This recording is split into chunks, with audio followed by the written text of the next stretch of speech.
Kasi nga, nabibitin po kayo, no? For some reason, ang bilis na malobat. Let's say, dami ng aircon, ganyan. Ngayon, naisipan nyo or pinaplano nyo na mag-add ng battery. Okay? Again, pag mag-add po kayo ng battery, dapat po same specs, same model, same brand. Kung ano yung binili nyo na ganito, ang 300 dapat yun din yung bibilhin ninyo. So, hindi pa kayo pwede bumili ng 100, tapos i-connect nyo dito. Hindi po yun pwede. So, dapat same din. Ngayon, naisipan nyo na ganito pa rin ilalagay kasi nga yun lang yung pwede. Ang question lang dito, advisable ba? Kaya pa ba ng system? Actually, pwede naman mag-add. Wala naman po problema, hindi naman mag-i-error yan. Problema lang dito, kaya ba i-charge ng solar panel mo? Yung battery na ikakabit mo pa. Okay? So ngayon, try natin computin. So let's say mag-add tayo. Mag-plus na tayo ng 300 DH. So lalabas na 600 DH. 51.2 volts. Okay? So ngayon, ang gagawin natin para malaman natin kung kaya pa ba i-charge o hindi, is kukumpitin ulit natin yung kanyang total power. Yung total na naman ng sa ating 600. So ilan po yung total power niya? Power total. So 600 times 51.2, ilan po? 30,720 watt-hour. Ito yung laman niyan. Okay? Ngayon, equivalent din yan sa 30.72 kilowatt-hour. Ngayon, i-multiply ko po ulit yan sa 0.8. Kasi nga, yun lang yung pwede kong kunin, at the same time, yun din yung kailangan kong i-charge kapag nakuha ko na. No, kumbaga, yun yung pwede mong kunin, yun yung energy out, energy in, ganun din dapat. Okay? So, pakimultiply nga po yan sa 0.8. 24.7. So, 24.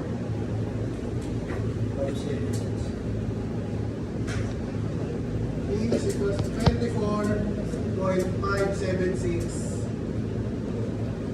kilowatt. Okay?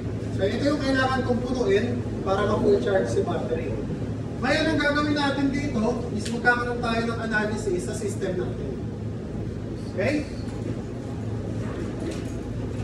Kasi yung premise, hindi mo na pinakonsume 20%, 80% lang.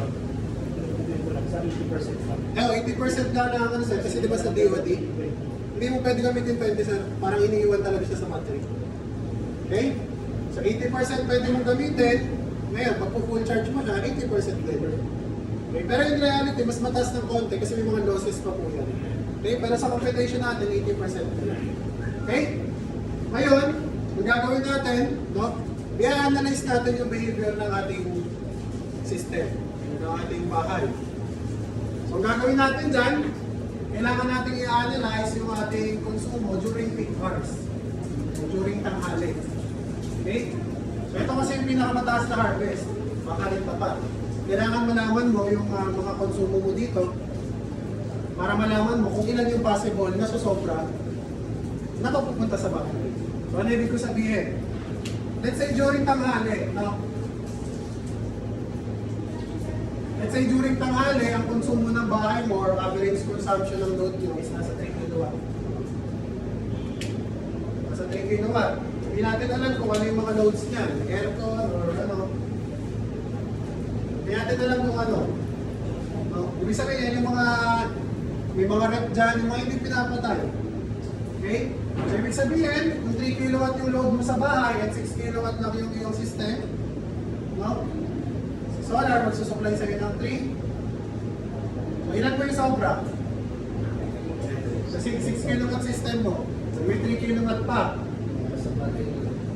So, sa 3 kilowatt, yun yung pupunta kay battery. Kaya lang, yung 3 kilowatt kasi na yun, in actual, may mga losses pa po yan. Kasi wala hindi mo ma-reach yung talagang number na 3. Minsan, mababa. So, minsan, now for this example, gawin natin nasa 2 kilowatt lang. So let's say yung 1 kilowatt losses. Kasi nga, makulimlim, hindi naman papago-bago naman yan, no?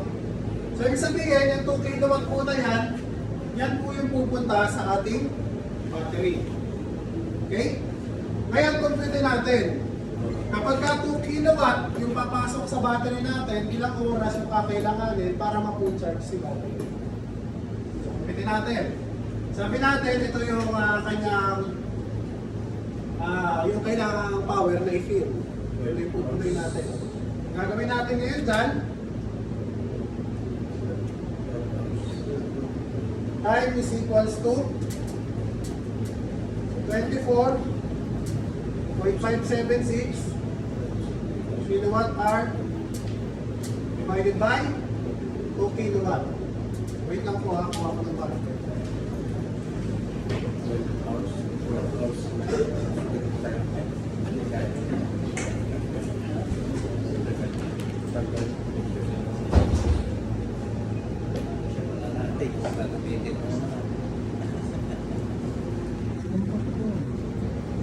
Pasa nga.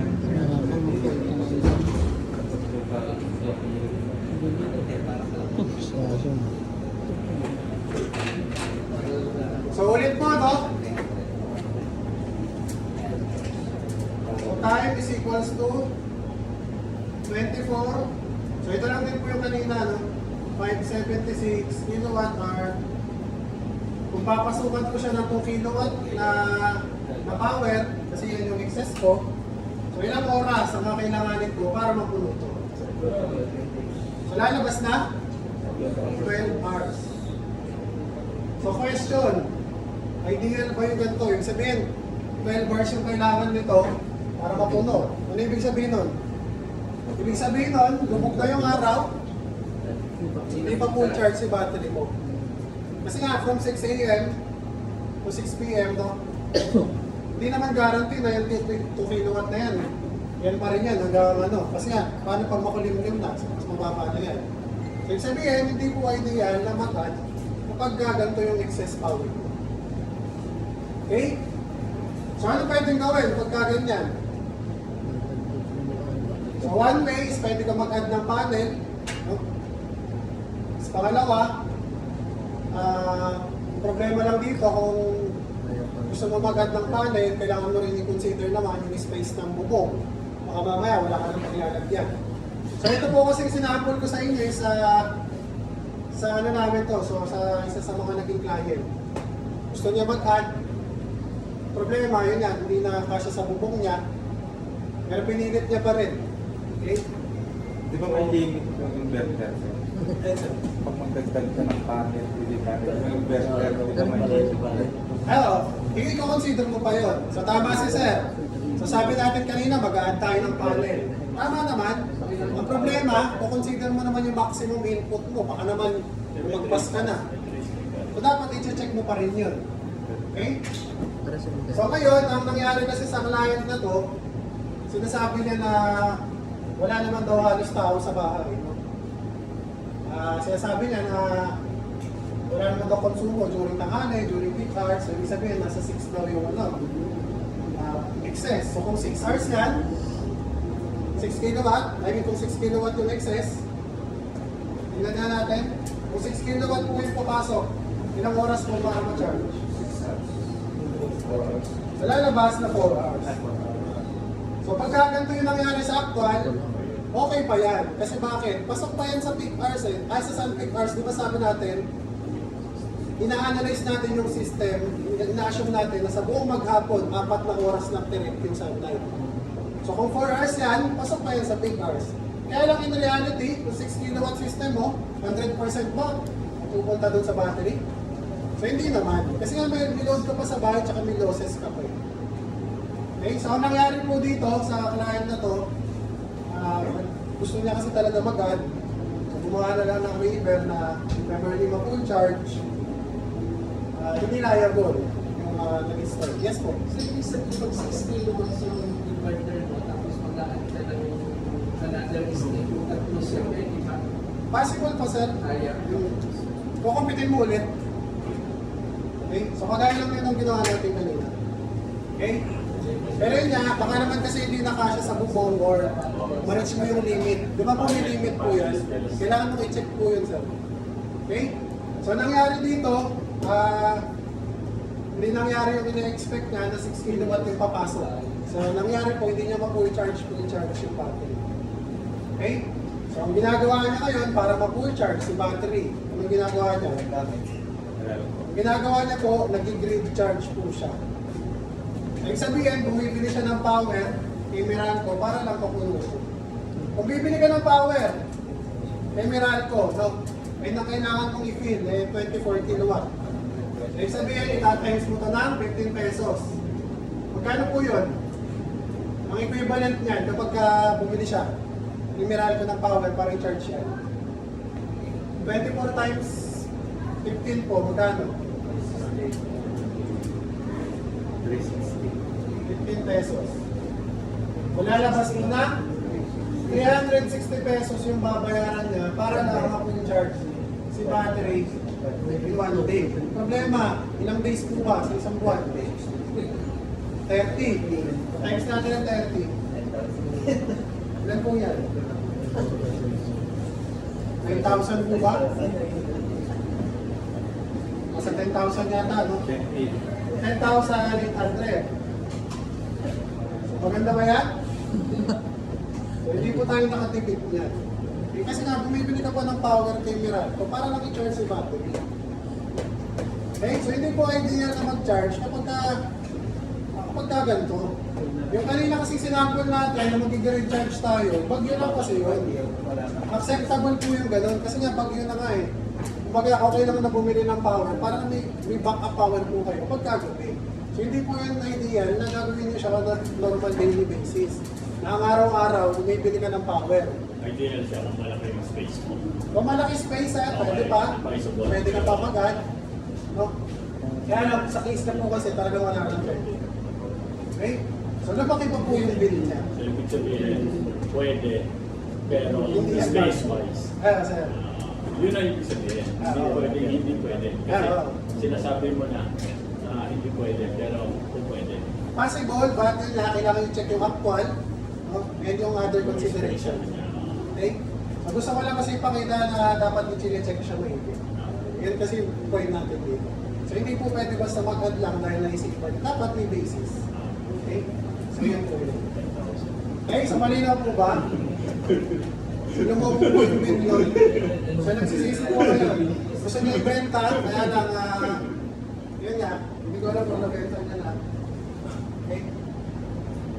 So ganun po siya, no? So dito, ganun pa rin ang nadagdag lang sa atin sa hybrid. So nawala pala si charge controller, so again, built-in na po siya. Nadagdag lang po si ATS. Okay? So si ATS po is automatic transfer switch. Kapag nag-brown out kayo, automatic po na inilipat ng ATS dun sa reserve power. Okay? So kung may battery kayo, automatic, hindi po kayo magkakaroon ng brown out. So by the way pala, marami po kasi nagtatanong sa akin nito, Sir, pwede ba ako mag-hybrid? Pero walang battery muna kasi wala pa akong budget. So pwede po yun. So marami pong gumagawa ng gano'n. Inaalis muna yung battery. Kasi nga, malaking investment din po, nasa 100,000. So ano pong mangyayari kapag ka-hybrid inverter mo tapos wala kang battery? Magpa-function lang siya as grid tie. Okay? Kapag ka po brown out, wala pa rin po kayong power. So ganun lang po siya. So suggest ko kung plano nyo talaga hybrid, yan talaga ang pinakagusto nyo kaso medyo tight pa po sa budget, pwedeng pahabol na lang po. At saka pwede nyo pong laruin yung panel. Bawasan nyo po yung quantity. Ang tanong ko lang, sir, kasi di ba yung hybrid, ngayon, kung hindi na rin Yung anti-islanding? Hindi sir, may ATS ka kasi, siya yung mag-isolate. Pakita natin bukas sir sa switching. Pero, Hindi po yung mag-ano, kasi iba yung linya niyan. pero pagka gagana yung hybrid mo, bakit walang Meralco? Pagka may battery ka sir, gagana. Pero pag wala, wala rin. Para ka lang po naka-green card. Pero yung ginagawa ng iba, nag-apply sila ng maintenance. Tapos tinataasan nila yung tawag dito. Yung Panel. best yan. Marami Wala sa- silang babayaran sa Ay, marami po yun sir. Yung boss yung sinasabi para nila. mag-cancel lang rin yung Marami babayaran po. nila. naka-grid ka, pero may ATS ka. Paano naka-green tie? Oo. Tapos mataas yung- Maglalagay ka ng separate na... Pero green tie po inverter. Pwede naman sir, kaya na normally ganito kasi ginagawa eh. Hindi pa kami nakatry ng green tie sa ATS. Pero possible naman, iwalay naman yung linya nun. Oo, yung bali niya. Run out. Pero ito yung idea or coco. Zero billing. Sir, pag nagdagdag ka na battery, hindi ka gawin na kasi ito. Sir, yung AH na, papatasin mo na yung ampere na. Doon na lang sir sa settings mo. Malayo na yun. Makita natin dito sir sa inverter dito. Pero nakita ko Default cycle. yung dalawa yung power. Kasi yung kakarga mo sa battery na naroon. Bentang Hindi ba pa- nagbago ba yung sa app mo sir? Tipid ko Kasi na. dapat mag-reflect doon eh. Kalahati Parang ng tumaas yung pera. power, maximum power. Gusto ba yun? Pero wala naman nakalagay dito.